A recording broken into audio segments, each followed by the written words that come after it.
La mayoría de la gente cree que el mundo del narcotráfico y las armas se mueve únicamente por violencia y caos.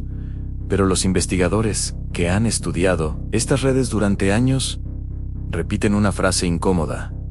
El verdadero motor no es la violencia, es el negocio. Y esa idea rompe la narrativa que el cine, las series y las redes sociales han vendido durante décadas, porque cuando quitas el dramatismo, lo que queda no es una película de acción, es una industria clandestina con reglas, logística, contabilidad, cadenas de suministro y estrategias de mercado. Sí, mercado. Eso es lo primero que casi nadie quiere aceptar. No funciona como una guerra constante, funciona como un sistema económico ilegal que intenta reducir riesgo y maximizar ganancia. Lo polémico empieza aquí. En muchos de los movimientos más grandes, no nacieron de la fuerza, nacieron de la eficiencia, rutas que funcionaban mejor, métodos más discretos, procesos más organizados. Cuando los analistas comparan mapas de tráfico histórico con mapas de comercio legal, encuentran algo inquietante. Muchas rutas coinciden. Infraestructura, acceso y flujo son más importantes que ideología. Eso significa que el terreno manda más que la bandera. Otro punto que genera debate es que la percepción pública exagera la confrontación directa y subestima la coordinación silenciosa. La mayoría del tiempo no hay enfrentamiento. Hay movimiento, negociación, ajuste y adaptación. Los picos de violencia son reales, pero no son constantes. Son rupturas del sistema, no el sistema completo. Y aquí entra el segundo tema controversial, la fragmentación. Mucha gente piensa que cuando una gran organización cae, el problema termina. Los datos dicen lo contrario. En muchos casos, cuando una estructura grande se rompe, nacen varias pequeñas. Y las pequeñas, al ser más móviles y menos visibles, pueden ser más difíciles de rastrear. Es el efecto Hydran: cortas una cabeza y aparecen varias. No es mito, es comportamiento de red distribuida. Los modelos matemáticos lo predicen desde hace años. Otro aspecto que casi nunca se discute en público es el papel de la demanda. Siempre se habla de oferta, de grupos, de rutas, de incautaciones, pero se habla mucho menos del motor económico que sostiene todo en compradores constantes, sin demanda estable. No hay mercado estable, y sin mercado estable, no hay estructura duradera. Esto incomoda porque mueve la responsabilidad de ellos al ecosistema completo. Los expertos en política de drogas llevan décadas discutiendo esto sin consenso total.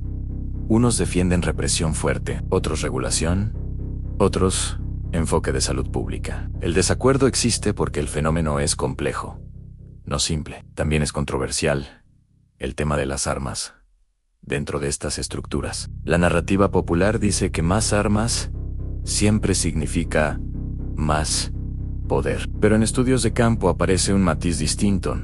Demasiada visibilidad armada aumenta riesgo operativo. Los grupos más duraderos históricamente no son los más ruidosos, sino los más disciplinados. Usan fuerza cuando creen que es necesaria, no como identidad permanente. La disciplina reduce exposición, y reducir exposición aumenta supervivencia. Este patrón también aparece en unidades militares formales, de élite, menos espectáculo, más procedimiento. Otro punto que genera debate es la relación entre tecnología y crimen organizado. Mucha gente imagina tecnología igual a sofisticación absoluta, pero los datos muestran algo más matizado. La tecnología acelera la comunicación, pero también deja huellas. Cada avance que facilita coordinación también facilita rastreo. Es un juego de doble filo. Cifrado mejora privacidad, pero el patrón de uso sigue siendo analizable. Los sistemas modernos de análisis no siempre necesitan leer mensajes. A veces, solo necesitan estudiar comportamiento, frecuencia, horario, red de contacto. El patrón habla, aunque el contenido esté oculto. Eso ha cambiado la forma en que se investigan redes completas. También existe un mito muy extendido.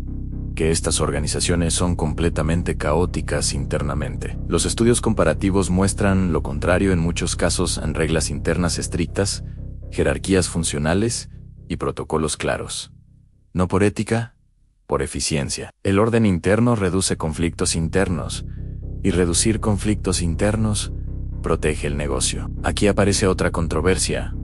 Cuando la cultura popular romantiza estas estructuras, distorsiona la realidad operativa, convierte logística en leyenda, convierte contabilidad en épica, y esa romantización tiene efectos reales en percepción juvenil. Por eso muchos investigadores critican la glorificación mediática, no porque invente el fenómeno, sino porque lo simplifica peligrosamente. Simplificar lo complejo crea malas decisiones públicas. Otro elemento que casi nunca aparece en titulares es el factor error. La mayoría de caídas grandes no vienen de ataques externos directos, vienen de errores internos acumulados, fallos de coordinación, confianza mal puesta, exceso de exposición, ruptura de protocolo. En sistemas de alto riesgo, el error pequeño repetido es más peligroso que el enemigo grande ocasional. Esto se enseña también en aviación, medicina y operaciones militares. El error repetido mata sistemas. También es controversial el debate sobre si la presión extrema siempre reduce el problema o solo lo desplaza geográficamente. Algunos estudios muestran efecto globo. Presionas en un lugar, crece en otro, no desaparece, migra. Esto ha sido observado en múltiples países y décadas. No es ideología, es patrón medido. La pregunta difícil es si las políticas deben enfocarse en eliminación total o en reducción de daño. Esa discusión sigue abierta a nivel mundial. Otro punto incómodo es la economía local. En ciertas regiones, estas economías ilegales sustituyen economías legales ausentes, no porque sean mejores, porque son las únicas disponibles. Ignorar ese factor produce análisis incompleto. Entenderlo no es justificarlo, es describirlo. Los analistas serios separan explicación de aprobación. Explicar no es defender, y esa diferencia importa. También se ha observado que cuando aumenta la tensión mediática extrema, cambia el comportamiento operativo. Mucha luz genera mucha adaptación. Menos exposición directa, más intermediarios, más capas.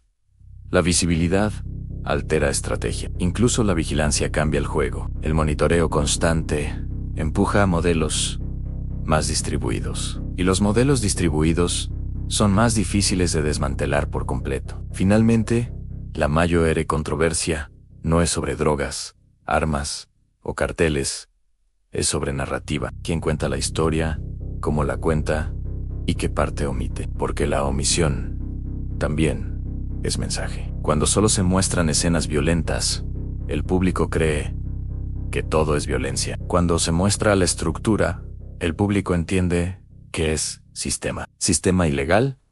Sí, pero sistema. Y entender el sistema es la única forma de diseñar respuestas que funcionen en el mundo real, y no solo en discursos. La verdad incómoda es que los problemas complejos no tienen soluciones simples, y quien promete soluciones instantáneas normalmente está vendiendo política, no estrategia. Por eso el análisis serio incomoda, porque quita héroes y villanos absolutos y muestra mecánicas. Y las mecánicas no son emocionantes, son reveladoras. La pregunta real no es quién es el más fuerte hoy, sino qué estructura es más adaptable mañana. Porque en sistemas clandestinos, como en estrategia militar y mercados globales, la adaptación vence a la fuerza bruta. Y hay un último punto que casi nunca se discute en público porque rompe muchas narrativas simples: el papel de la percepción digital. Hoy, gran parte de la reputación, el miedo y la influencia no se construyen solo en el territorio físico, sino en el territorio informativo. Videos, rumores, comunicados, filtraciones y mensajes virales pueden amplificar eventos pequeños y convertirlos en fenómenos gigantescos. Los analistas de conflicto moderno lo llaman efecto eco, una acción limitada. puede parecer masiva cuando la repetición mediática la multiplica. Esto cambia completamente la forma en que se interpreta el poder. Ya no se mide solo por control territorial, sino por control de conversación. Y aquí surge la controversia. ¿Cuánto de lo que la gente cree saber proviene de hechos verificados y cuánto de narrativa repetida? Incluso, investigadores profesionales advierten que los datos iniciales en eventos de alto impacto suelen ser incompletos o incorrectos, pero la primera versión es la que más se queda en la memoria pública. Corregir después no siempre corrige la percepción. Por eso los expertos insisten en pensamiento crítico y verificación cruzada. Otro factor poco visible es el desgaste interno. Las estructuras ilegales de alto riesgo tienen rotación constante, presión extrema y ciclos de reemplazo rápidos. Eso genera inestabilidad estructural a largo plazo, aunque desde fuera parezcan sólidas. En estudios comparativos de organizaciones clandestinas y grupos armados históricos, la conclusión se repite. A la presión acumulada, erosiona desde dentro más de lo que golpea desde fuera. No es un colapso instantáneo, es fatiga estructural. Y entender eso cambia la forma de analizar titulares dramáticos. Porque detrás del impacto inmediato casi siempre hay procesos largos y silenciosos que nadie ve. Y cuando el público solo ve el momento explosivo, pierde la historia completa. Por eso, el análisis profundo incomoda, pero también informa mejor. Y en un tema rodeado de mitos, exageraciones y versiones interesadas, entender el sistema completo es más valioso que repetir la escena más ruidosa.